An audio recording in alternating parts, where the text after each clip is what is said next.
Welcome to టీవీ6 news. నేను రేవతి. ముందుగా headlines.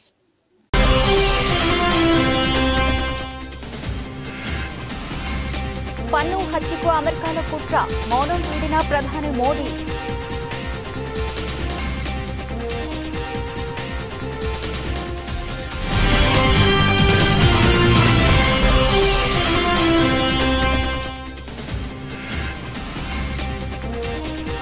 దక్షిణాది రాష్ట్రాల్లో పెరుగుతున్న కరోనా కేసులు, తెలుగు రాష్ట్రాల్లోనూ కొత్త కేసుల నమోదు.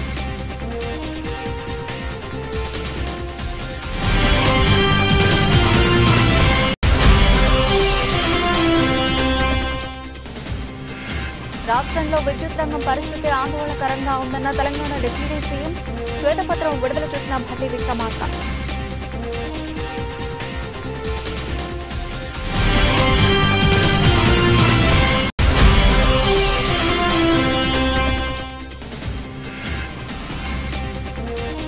అల్లూరి సీతారామరాజు జిల్లాలో జగన్ పర్యటన, విద్యార్థులకు ట్యాబ్లు పంపిణీ.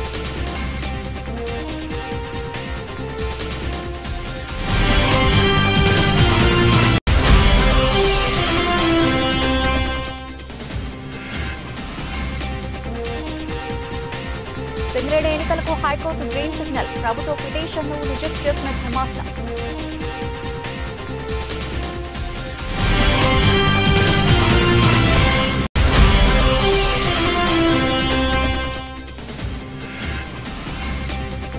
సలార్ మూవీ ఎండింగ్ లో ఒక సర్ప్రైజ్ ఉంది. సినిమాపై ఆసక్తిని పెంచిన ప్రశాంత్.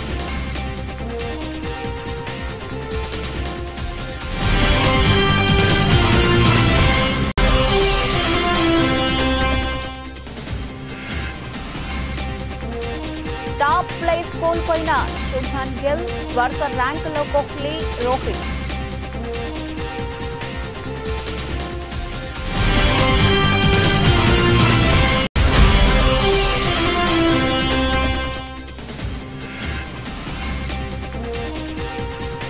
ఎగిసిపడిన మార్కెట్, రికార్డు స్థాయి నుంచి సెన్సెక్స్ 1600 పాయింట్ల క్రాష్.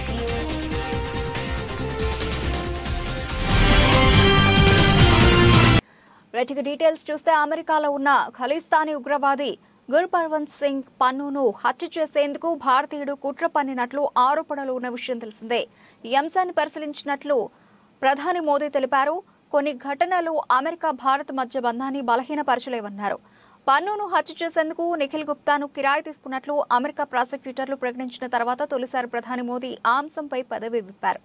ఎవరైనా ఏదైనా సమాచారాన్ని అందజేస్తే దాన్ని పరిశీలిస్తామని ప్రధాని మోదీ అన్నారు. తమ దేశానికి చెందిన పౌరులు మంచి చేసినా చెడు చేసినా ఆ అంశాన్ని పరిశీలించేందుకు తాము రెడీగా ఉన్నామని, చట్టానికి తాము కట్టుబడి ఉన్నట్లు ప్రధాని మోదీ వెల్లడించారు.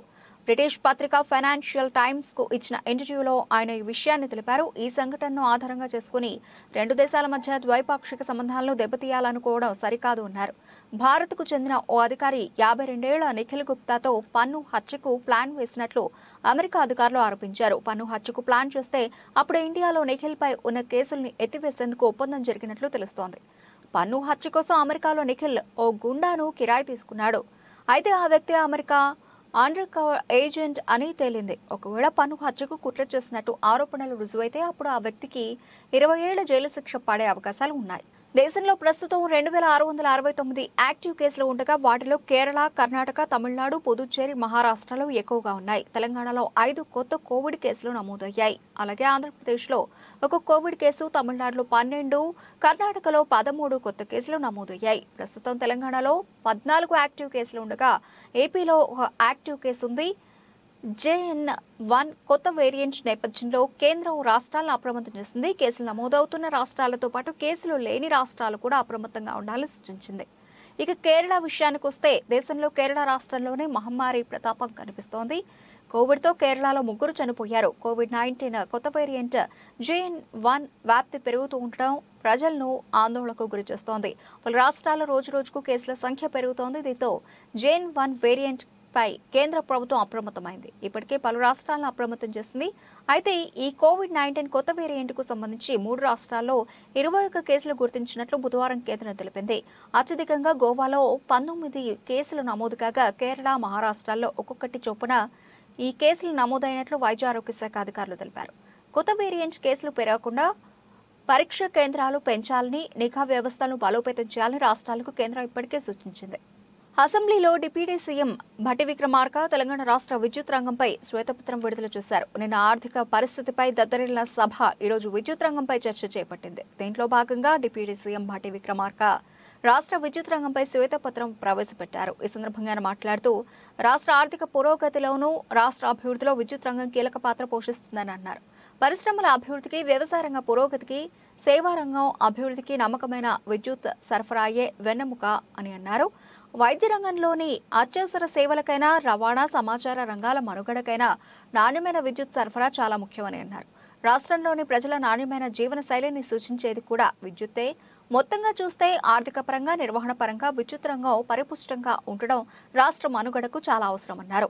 తెలంగాణ రాష్ట్రం ఏర్పడే నాటికి టీఎస్ జెన్కోలో స్థాపిత విద్యుత్ ఉత్పత్తి సామర్థ్యం 4365.26 మెగావాట్లు. రాష్ట్రం ఏర్పాటు కంటే చాలా ముందుగానే తెలంగాణలో 2960 మెగావాట్ల విద్యుత్ ఉత్పత్తి కేంద్రాలకు అవసరమైన ప్రణాళికలు, పనులు అప్పటి తమ ప్రభుత్వం ప్రారంభించిందని తెలిపారు. తెలంగాణ రాష్ట్రం ఏర్పడిన తర్వాత ఉత్పత్తి ప్రారంభించిన ఈ కొత్త విద్యుత్ ఉత్పత్తి కేంద్రాలే తరువాతి కాలంలో తెలంగాణలో నాణ్యమైన విద్యుత్ను అందించడంలో కీలక పాత్ర పోషించాయన్నారు. ముఖ్యంగా రాష్ట్ర పునర్వ్యవస్థీకరణ చట్టం రూపకల్పన సమయంలోనే తెలంగాణ విద్యుత్ అవసరాలను దృష్టిలో పెట్టుకుని ఇక్కడి స్థాపిత విద్యుత్ ఉత్పత్తి సామర్థ్యానికి అదనంగా 1800 మెగావాట్ల విద్యుత్ వచ్చే విధంగా కూడా అప్పటి తమ ప్రభుత్వం ప్రత్యేక నిబంధనలు చట్టంలో రూపొందించడం జరిగిందని తెలిపారు. ఒక దశాబ్ద కాలం పాలన చేసినటువంటి గత ప్రభుత్వం తెచ్చుకున్నటువంటి ఈ తెలంగాణ రాష్ట్ర వనరుల్ని, ఆర్థిక వనరుల్ని, సహజ వనరుల్ని, మానవ వనరుల్ని అన్నింటినీ కూడా అనుకున్న లక్ష్యాల దిశలో నడిపించకపోవడం కన్న కలలన్నీ కూడా కళ్ళలుగానే మిగిలిపోయాయి. ఈరోజు ఆర్థిక పరిస్థితిని ఒకసారి చూస్తే చివరికి రోజువారీ ఖర్చులకు కూడా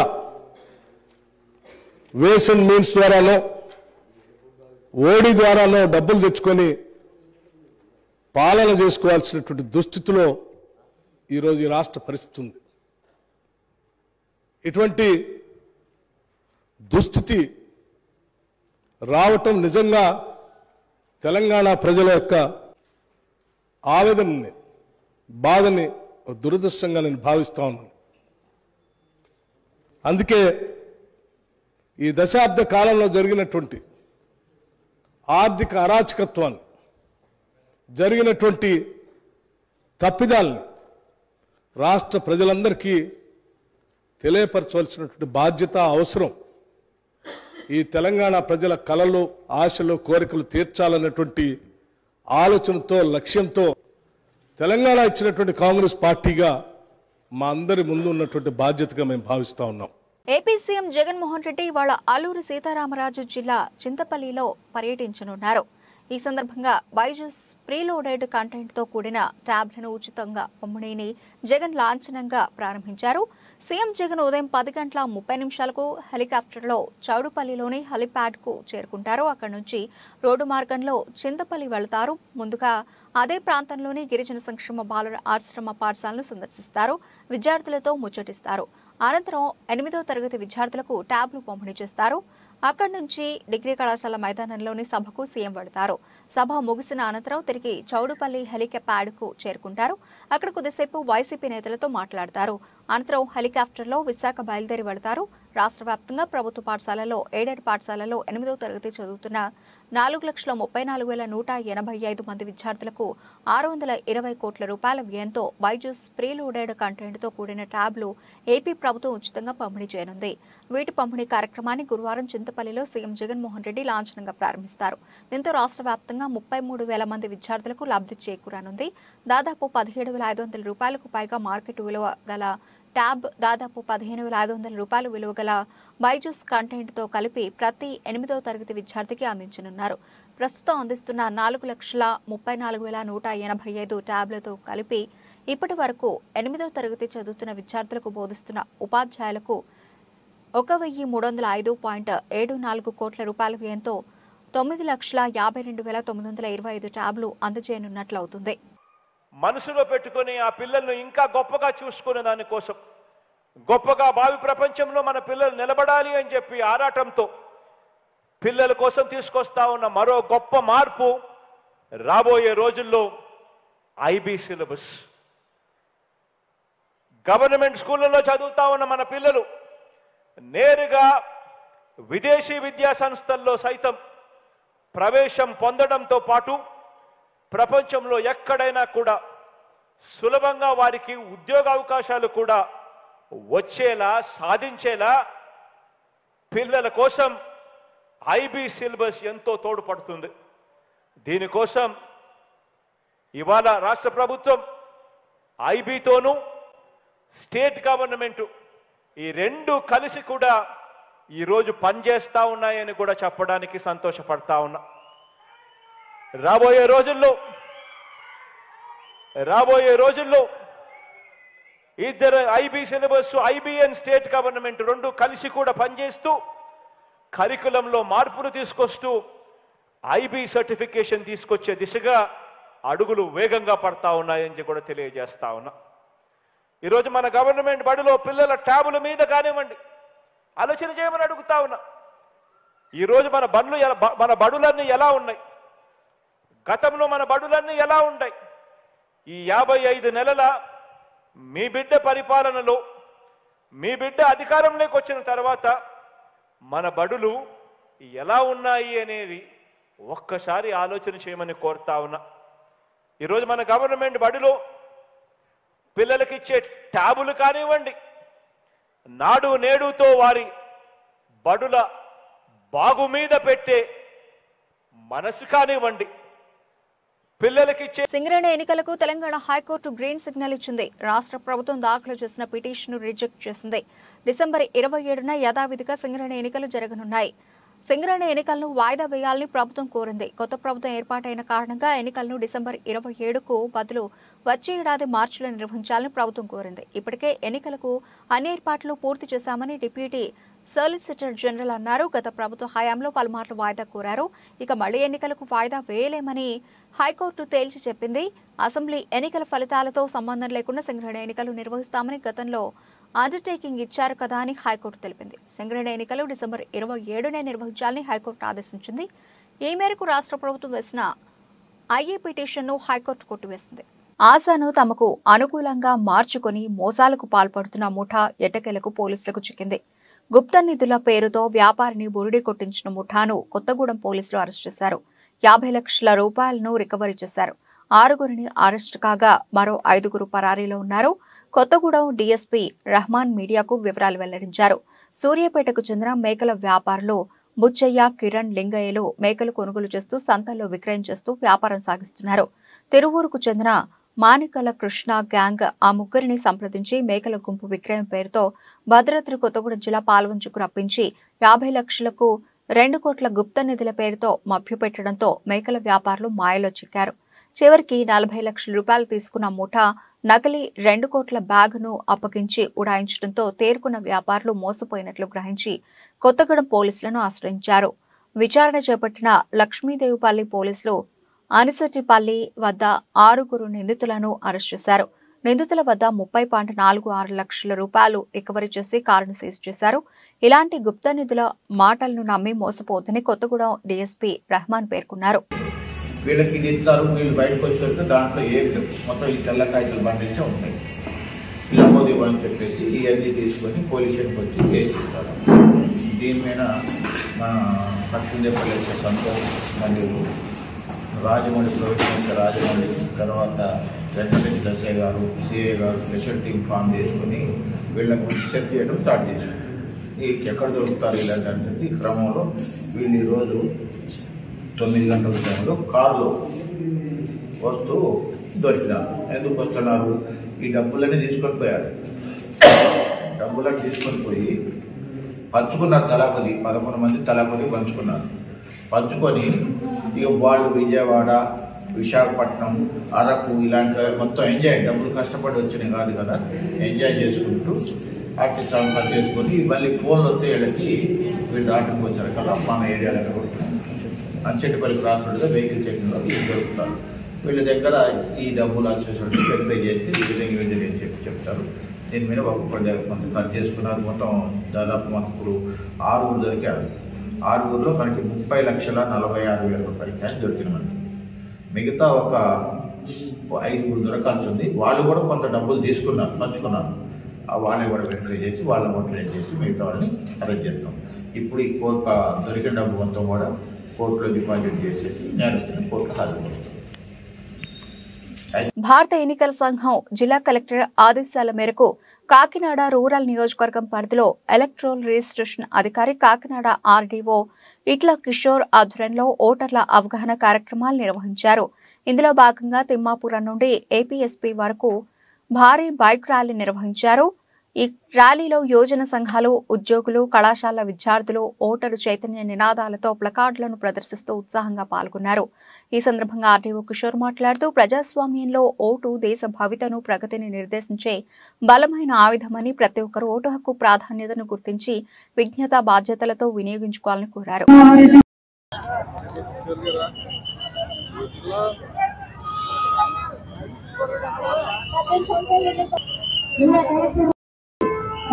జరుగుతుంది. మనకు ముఖ్య ఉద్దేశం ఓటు హక్కు కలిగి ఉండడం, తర్వాత ఓటుని వినియోగించుకోవడం. మనకి రకరకాల ప్రోగ్రామ్స్ జరుగుతుంది. కానీ మన జిల్లాలో ఇంకా యువత జనవరి 2024 నాటికి 18 సంవత్సరాల మన దేశంలో ఇంకా ఓటర్స్ కాకపోవడం అనేది చాలా బాధాకరమైన విషయం. ఇతర దేశాలతో పోల్చుకుంటే కొన్ని కంట్రీస్ లో ఇంకా రాజకీయ వ్యవస్థ, అదేవిధంగా నియంత్రణ వ్యవస్థ అనేది అక్కడ ప్రజలు నాకు ఓటు హక్కు బాగుండాలని కోరుకోవడం చాలా మంది ఉన్నారు. కానీ మనకి ఇక్కడ ఓటు హక్కు ముందు కూడా మన ఓటు అమలు కావట్లేదు. అదేవిధంగా ఓటు వేయకపోతున్నాం. కారణం ఆ రోజున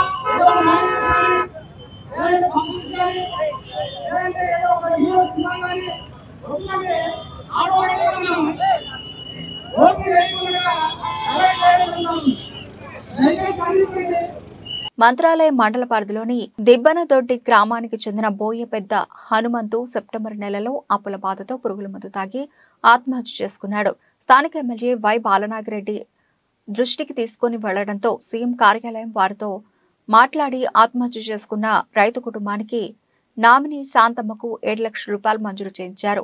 7 లక్షల రూపాయల మెగా చెక్కును బుధవారం మండల పరిధిలోని రాంపురం గ్రామంలో ఎమ్మెల్యే వై బాలనాగిరెడ్డి చేతుల మీదుగా అందజేశారు. ఈ కార్యక్రమంలో వైఎస్ఆర్సీపీ మండల ఇన్ఛార్జి విశ్వనాథ్ రెడ్డి, ఏవో జీరా గణేష్, అధికారులు, రైతులు తదితరులు ఉన్నారు. హనుమకొండ జిల్లా కమలాపూర్ మండల కేంద్రంలో హుజురాబాద్ ఎమ్మెల్యే పాడి కౌశిక్ రెడ్డి 39వ జన్మదిన వేడుకలను పార్టీ శ్రేణులు ఘనంగా నిర్వహించారు. స్థానిక బస్టాండ్ కూడలి వద్ద ఏర్పాటు చేసిన బర్త్డే వేడుకల్లో ఎమ్మెల్యే కౌశిక్ రెడ్డి జన్మదిన కేక్ ను కట్ చేసి సంబరాలు నిర్వహించారు.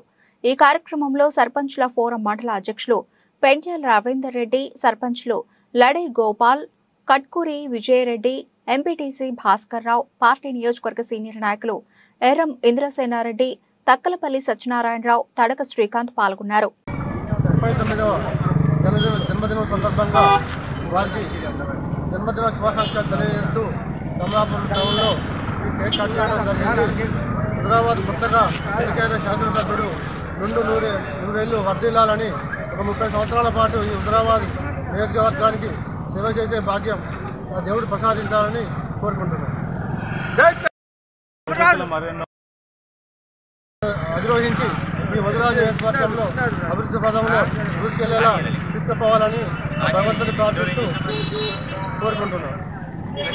ప్రతి ఒక్క విద్యార్థి ప్రభుత్వం అందిస్తున్న బైజూస్ ట్యాబ్లను సద్వినియోగం చేసుకోవాలని చిత్తూరు ఎమ్మెల్యే ఆర్ఎన్ శ్రీనివాసులు తెలిపారు. గురువారం మధ్యాహ్నం గిరింపేట నగర పాలకోన్నత పాఠశాల విద్యార్థులకు సీఎం జగన్ జన్మదినాన్ని పురస్కరించుకుని బైజూస్ ట్యాబ్లను పంపిణీ చేశారు. ఈ సందర్భంగా ఆయన మాట్లాడుతూ గత ఏడాది జిల్లాలో 18,130 పిల్లలకు 3,357 మంది ఉపాధ్యాయులకు మొత్తం 21,487 మందికి బైజూస్ ట్యాబ్లను పంపిణీ చేయడం జరిగిందన్నారు. ఏడాది మొత్తం 448 పాఠశాలల్లోని 17,355 మంది విద్యార్థులకు 57 కోట్ల రూపాయలు విలువ చేసే ట్యాబ్లను పంపిణీ చేస్తున్నామన్నారు.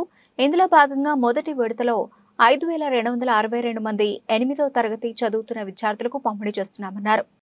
వేదికపై మన రాష్ట్ర పిల్లలు కూడా సత్తా చాటాలన్న మన ముఖ్యమంత్రి జగనన్న కోరిక మేరకు ఈరోజు బైజూస్ ప్రీ లోడెడ్ కంటెంట్ గల ట్యాబ్లను ప్రభుత్వ పాఠశాలలో చదువుతున్న 8వ తరగతి విద్యార్థులకు ఉచితంగా పంపిణీ చేయడం, అదేవిధంగా ఉపాధ్యాయులు కూడా పంపిణీ చేయడం ఈ కార్యక్రమం ఇది 2వ విడత.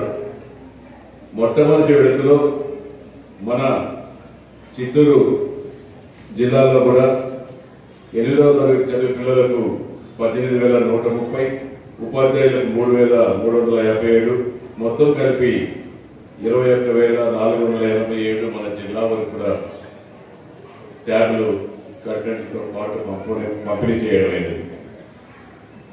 ఈ ఆర్థిక సంవత్సరం 23-24 గాను చిత్తూరు జిల్లాలో 448 పాఠశాలల్లో చదువుతున్న 17,335 మంది పిల్లలకు దాదాపు ఈ ట్యాబుల విలువ 57,27,15,000 విలువ గల ట్యాబులు అందజేయించున్నారు. ప్రశాంత్ నీల్ దర్శకత్వంలో ప్రభాస్ హీరోగా, పృథ్వీరాజ్, సుకుమారన్, జగపతి బాబు విలన్స్ గా కనిపిస్తూ రూపొందించిన చిత్రం సలార్. శృతి హాసన్ హీరోయిన్ గా నటిస్తూ ఉన్న ఈ చిత్రం 2 భాగాలుగా తెరకెక్కుతోంది.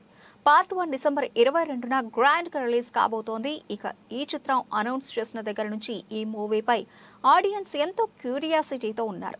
ఈ సినిమాకి KGF కి కనెక్షన్ ఉంటుందా? యష్ ఈ సినిమాలో కనిపించబోతున్నారా? ఇలా పలు ప్రశ్నలు ఆడియన్స్ నుంచి వినిపిస్తున్నాయి. తాజాగా ఇవే ప్రశ్నలకు రాజమౌళి ప్రశాంత్ నీల్ ని ప్రశ్నించారు. సలార్ టీంతో రాజమౌళి చేసిన ప్రత్యేక ఇంటర్వ్యూలో జక్కన్న మాట్లాడుతూ KGF కి సలార్ కి కనెక్షన్ ఉందా అని ప్రశ్నించారు. దానికి ప్రశాంత్ నీల్ బదులిస్తూ ఎటువంటి కనెక్షన్ లేదు. KGF 1980s టైంలో జరుగుతోంది, సలార్ ప్రజెంట్ లో జరుగుతోంది. ఆ 2 యూనివర్స్లని కలపడం కూడా నా వల్ల కాదు, అలాంటి ధైర్యం కూడా చేయలేదు అంటూ చెప్పుకొచ్చారు. ఇక ఇదే ఇంటర్వ్యూలో రాజమౌళి ఆడియన్స్ తెలియకుండా ఏమన్నా దాచి ఉంచారా అని ప్రశ్నించగా ప్రశాంత్ నీల్ బదులిస్తూ మూవీ ఎండింగ్ లో ఓ సర్ప్రైజ్ ఉంటుంది. సెకండ్ పార్ట్ హైప్ ని క్రియేట్ చేయడానికి, సెకండ్ పార్ట్ చూడడానికి ఆడియన్స్ ని థియేటర్స్ కి తీసుకువచ్చేలా ఆ సర్ప్రైజ్ ఉంటుంది అంటూ చెప్పుకొచ్చారు. మరి ఆ ఎండింగ్ సన్నివేశంలో ఏముండబోతోంది? ఎవరన్నా గెస్ట్ అపీరెన్స్ ఉండబోతోందా? వేచి చూడాలి. ICC వన్డే ర్యాంకుల్లో టీమిండియా యువ batter Shubman Gill top place కోల్పోయాడు. పాకిస్తాన్ కెప్టెన్ బాబర్ ఆజం తిరిగి నెంబర్ 1 స్థానాన్ని కైవసం చేసుకున్నాడు. ICC తాజాగా విడుదల చేసిన ర్యాంకుల ప్రకారం గిల్ సెకండ్ ప్లేస్ లో నిలిచాడు. విరాట్ కోహ్లీ, రోహిత్ శర్మ వరుసగా 3-4 ర్యాంకుల్లో ఉన్నారు. డేవిడ్ వార్నర్, డారెల్ మిచెల్ తర్వాతి స్థానాల్లో నిలిచారు. బౌలర్ల విభాగంలో South Africa bowler Keshav Maharaj number 1 ర్యాంకులో కొనసాగుతున్నాడు. Hazlewood, Mohammed Shami, Adam Zampa, Bumrah top 5లో ఉన్నారు. Bangladesh cricketer Shakib Al Hasan number 1 allrounder గా కొనసాగుతున్నాడు. 20 ర్యాంకుల్లో సూర్యకుమార్ యాదవ్ నంబర్ 1 బ్యాటర్ గా కొనసాగుతున్నాడు. 887 రేటింగ్ పాయింట్లు సూర్య ఖాతాలో ఉన్నాయి. Mohammad Rizwan, Aiden Markram, Babar Azam, Rilee Rossouw తర్వాతి ర్యాంకులో ఉన్నారు. బౌలర్లలో ఆదిల్ రషీద్ 1, రషీద్ ఖాన్ 2, రవి బిష్ణోయ్ 3, అలాగే వనిందు హసరంగా 4, మహేష్ తీక్షణ 5 ర్యాంకుల్లో నిలిచారు. T20 ర్యాంకుల్లోనూ Shakib Al Hasan top allrounder గా ఉన్నాడు. హార్దిక్ పాండ్యా 4వ ర్యాంకులో కంటిన్యూ అవుతున్నాడు. కొద్ది రోజులుగా జరిగిన భారీ ర్యాలీలో ఆర్జించిన లాభాల్ని నగదుగా మార్చుకునేందుకు ఒక్కసారిగా ఇన్వెస్టర్లు ఎగబడ్డంతో బుధవారం మార్కెట్ హఠాత్ పతనాన్ని చవిచూసింది. ట్రేడింగ్ ప్రారంభంలో భారీగా పెరిగిన స్టాక్ సూచీలు మధ్యాహ్న సెషన్ తర్వాత వెనకంజు వేసి చివరి గంటలో నిలువున పడిపోయాయి. తొలుత 500 పాయింట్ల మేర పెరిగి 71,913 పాయింట్ల వరకు పెరిగి సరికొత్త రికార్డు సృష్టించిన BSE సెన్సెక్స్ చివరకు 930 పాయింట్లు నష్టపోయి 70,506 పాయింట్ల వద్ద ముగిసింది. ఇంట్రాడే గరిష్ట నుంచి ఒక దశలో 1,600 పాయింట్లకు పైగా కోల్పోయి 70,302 పాయింట్ల గరిష్ట స్థాయిని సైతం చూసింది. ఇదే బాటలో ఎన్ఎస్ఈ నిఫ్టీ 21,593 పాయింట్ల రికార్డు స్థాయికి పెరిగిన అనంతరం నిలువున 21,083 పాయింట్ల కనిష్ట స్థాయికి పడిపోయింది. చివరకు 303 పాయింట్ల భారీ నష్టంతో 21,150 పాయింట్ల వద్ద క్లోజ్ అయింది. ప్రపంచ సూచీల ట్రెండ్ పాజిటివ్గా ఉన్నప్పటికీ దేశీయ మార్కెట్లో హఠాత్తుగా అమ్మకాలు వెలువెత్తాయి. ఇటీవల భారీ ర్యాలీ ఫలితంగా మిడ్ స్మాల్ క్యాప్ షేర్ల విలువలు భారీగా పెరగడం, లాభాల స్వీకరణకు దారితీయడమే తాజాగా పతనానికి ప్రధాన కారణం. అంతర్జాతీయంగా క్రూడ్ ధరలు పెరగడము లాభాల స్వీకరణకు పొరికొల్పింది అని Geojit financial services research head Vinod Nair వివరించారు. బుధవారం విదేశీ పోర్ట్ఫోలియో ఇన్వెస్టర్లు 1,332 కోట్ల రూపాయల నికర విక్రయాలు జరపగా దేశీయ ఫండ్స్ భారీగా 4,754 కోట్ల రూపాయలు పెట్టుబడి చేశాయి. బులెటిన్ ముగించే ముందు హెడ్లైన్స్ మరోసారి.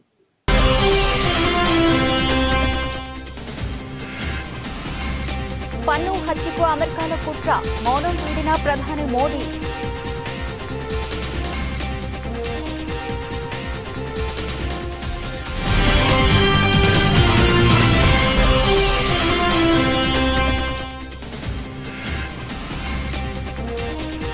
దక్షిణాది రాష్ట్రాల్లో పెరుగుతున్న కరోనా కేసులు, తెలుగు రాష్ట్రాల్లోనూ కొత్త కేసుల నమోదు.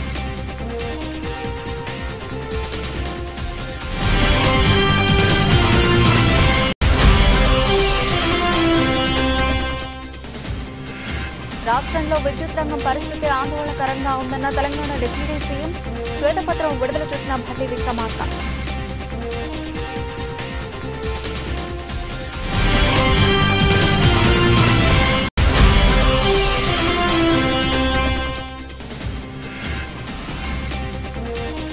అల్లూరి సీతారామరాజు జిల్లాలో జగన్ పర్యటన, విద్యార్థులకు ట్యాబ్లు పంపిణీ.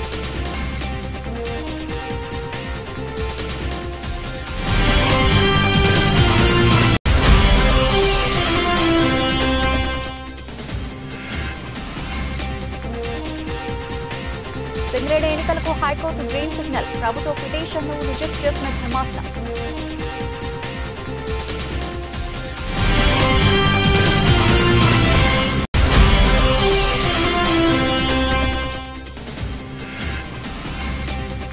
సలార్ మూవీ ఎండింగ్ లో ఒక సర్ప్రైజ్ ఉంది. సినిమాపై ఆసక్తిని పెంచిన ప్రశాంత్.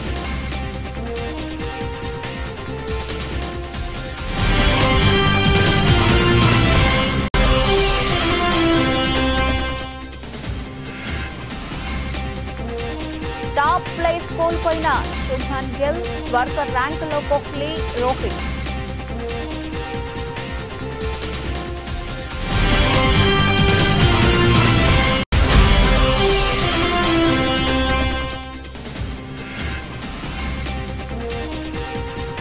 ఎగిసిపడిన మార్కెట్, రికార్డు స్థాయి నుంచి సెన్సెక్స్ 1,600 పాయింట్ల క్రాష్.